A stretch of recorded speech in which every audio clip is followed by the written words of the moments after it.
Hey everybody, Joseph Rothschild here, aka Mono Bluetron, back again with another episode of 10-Minute Testing. I apologize, but you knew it would only be a matter of time before the specter of Phantasm Spiral darkened our door once more. But this time it's not because I've used the Konami database to find a new normal monster suite to bore you to death with. This time we have thrown caution to the winds and embraced the classical deck building tradition of using the archetype for something other than what it is intended for. That's right, we're going to be playing Phantasm Spiral without the dragon, without the equips, and without any shame. So here's the list. Now right off the bat, you'll notice we're playing a hilariously low number of monsters, as well as the unfortunate absence of my favorite card of all time, Set Rotation, but don't worry, as always I'll give you a little bit of history about the archetype, a little bit of a discussion about what I hope the deck can do, and as always, the card by card. So firstly, Phantasm Spiral is a deck that I might as well get tattooed on my body somewhere at this point. It's an archetype consisting of 3 parts: equip spells that equip to normal monsters and summon a big beefy normal monster boss, traps that can be activated from the hand if you've got normal monsters and Umi on your side of the field, and a field spell that makes tokens, searches, and counts as Umi. The most powerful of these 3 has always been the field spell, only because it both enables and searches the traps, which are strong in and of themselves. The deck has previously used them to allow it to punch through with an equipped monster and summon the Big Daddy himself, but the equipped package and the boss monster are clunky, bricky, and turn off a lot of the very powerful options for the deck. In steps our version of the deck. By transitioning to an entirely stun variant of the deck, we're relying on 2,000 attack beaters to win us the game, but with the bevy of traps currently available to us, as well as Sea Stealth Attack, allowing our tokens to destroy any monster and our field spell to rest easy, we might be able to play the deck without its flagship monster. The additional space permits us to be much more consistent by integrating various draw engines, like the now popular Spellbook Suite, Pots of Duality, and Cards of Demise. In a perfect world, we get to see about 10 cards on our first turn, which all but guarantees a 5-card back row, the field spell, and a normal monster on our side of the field. So, with that, let's jump into the card by card. Let's start off with the normal monster of choice, Megalo Smasher X. This card is the best. It's a dinosaur, so you can snag it off of Fossil Dig. It's water, so you can banish it for Sea Stealth Attack. And it has 2,000 attack, so you can, attack with it. After that is the, well, almost standard by now, Spellbook Suite. 2 copies of Blue Boy to snag our 2 Spellbook of Secrets to snag our 2 Spellbook of Knowledge. Unfortunately, we can't do anything about Pacifist the turn we normal Blue Boy, but that is a small price to pay, and hopefully won't happen very often anyway. After that is 3 copies of Card of Demise, which I hear is good, 2 Fossil Dig to find our Smasher, 3 Pot of Duality to filter, 3 Pacifist the Phantasm City, maybe my favorite card in the game, 3 of the still unrestricted Terraforming, and 1 Regeki. For traps, we're playing 3 copies of Spiral Battle, which destroys a card, 3 copies of Spiral Power, which negates effects, 3 copies of Sea Stealth Attack, which we need to see it does it all, 2 Blind Obliteration, which rolls 2 dice, then destroys all face-up monsters with levels or ranks equal to or less than the 2 rolls, 2 Solemn Strikes, 1 Solemn Warning, a Torrential Tribute, and a Skill Drain.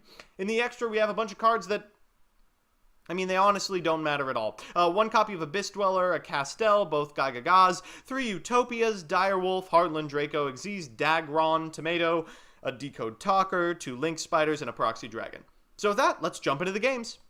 Well, it's the first week of the new format, the Wild Wild West in terms of deck building, so what are people landing on but the ever-forced Metalfoes Yangzing? This deck is pretty good always, and I have a pretty limited grasp on how to play against it, but thankfully since we're going first, we may not even have to.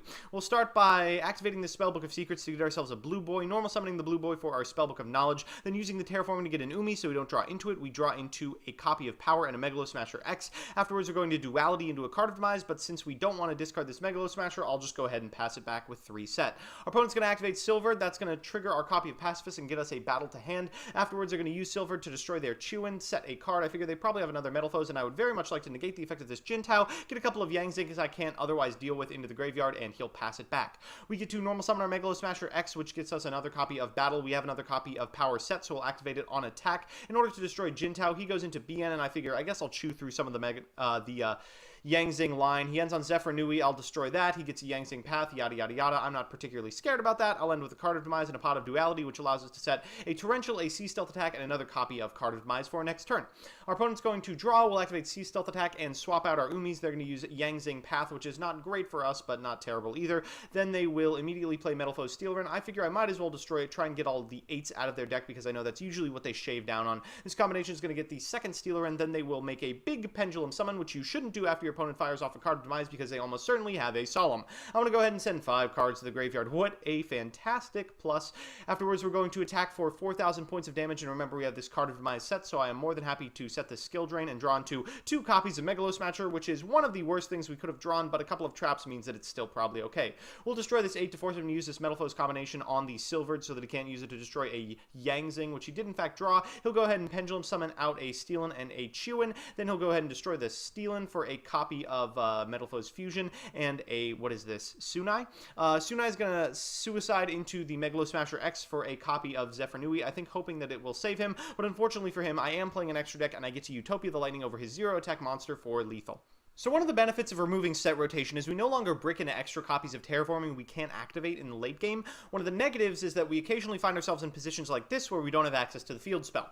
Our opponent's on Dark Magicians, a deck that is I'm always rooting for this deck, but it never seems to come to fruition. They're trying Eye of Timaeus, which apparently got a little bit better with the release of the new Dark Magician fusion. We get to go first once again, which is great. That means we get to normal summon this blue boy, get ourselves a copy of Spellbook of Secrets, activate it to get ourselves a copy of Spellbook of Knowledge, draw 2 cards, which unfortunately do not include the field spell. We have 5 traps, so we'll go ahead and set 5 pass. We're going to Solemn Warning this Magician's Rod because I don't want to have to deal with cards that banish. Our opponent's going to set 3 and pass it back. Stun War 2017, everyone. We thankfully draw into a copy of Pacifist. We're going to activate Sea Stealth Attack to protect it. He's going to chain Eternal Soul, but without a copy of Dark Magic Circle, I'm not particularly concerned about it. He's going to use the effect of Rod from Grave and then special summon his Magician of Black Illusion. We get the token and our copy of Phantasm Spiral Battle, which allows us to destroy the Eternal Soul and his monster and deal 4,000 points of damage to him. So we're pretty firmly in the driver's seat here. Of course, our opponent has the activation of Magician's Rod, but unfortunately for him, because we've drawn so many traps, we can negate it with our Phantasm Spiral power and effectively just win the game right here. We draw into a Fossil Dig, which gives us lethal. We're going to get our other copy of Megalosmasher X, get ourselves a copy of Battle, and start attacking. We do 400, then 2,000, and then we dome him for game.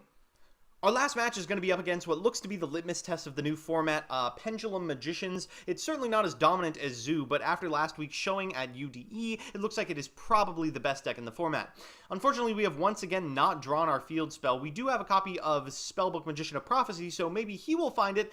We get ourselves a Secrets and a Knowledge and fire it off, but unfortunately we don't draw into the field spell. So we're going to set 4 pass and hope for the best. Our opponent's going to start Pendulum Graph, then Wiz, then Duelist Alliance. Things are already looking pretty bad. They do have the scale completed alongside a Black Fang and a Purple Poison. They're going to go ahead and get Double Iris and White Wing onto their side of the field and go into Enlightenment Paladin, getting back the Duelist Alliance for next turn. So things are looking pretty bad for us. We're going to start by drawing into a Megalosmasher X, which we unfortunately already have about 100 ways to get, but at the very least it turns on our Phantasm Spiral Battles. We'll go ahead and flip one up, and then flip a second one up in order to destroy the Pendulum Graph that he is chained in response. So we get to do about 2,000 points of damage to him. It's a good start, but I don't think it's liable to win us the game, especially not with the Pacifist on our side of the field. Our opponent's going to Pendulum Summon a bunch of cards, including an Odd Eyes Pendulum Dragon, apparently going for a more OEM-style version of this build. We're going to go ahead and Phantasm Spiral Battle away that Star Pendulum Graph, but unfortunately we can't stop the massive amount of damage that we're about to take. So we're back with the deck. This deck has a bunch of things going for it. It's got a repeatable search engine that makes monsters for the deck, almost removing the need to play garbage monsters entirely, access to some of the most powerful protection spells in the game, and ways to interact with both spells and traps and monsters, but it's also got some things going against it. It's looking like any deck without a particularly good Pendulum Wizard matchup isn't liable to live long in this format, and while this deck is very interactive, it's not particularly good at the OTK that seems to be necessary when facing off against Pendy Wizards. Sure, it's got strong options out of the board. You can always slot in a couple copies of Spell Smell, or Mistake, or Ash Blossom, but in Archetype, there's really not much there that interacts, which is bad news for a deck that prizes itself on its ability to do so. So it might be good if Pendulums falls off, but if it doesn't, then it probably won't scratch Tier 1. So that's that. Thanks for watching part 74 in Joseph Loses His Mind over the same deck for the millionth time. If you want to see me play the decks I make on this show on stream, I'm on twitch.tv/monobluetron every Monday and Thursday from 10 to midnight EST, links in the description.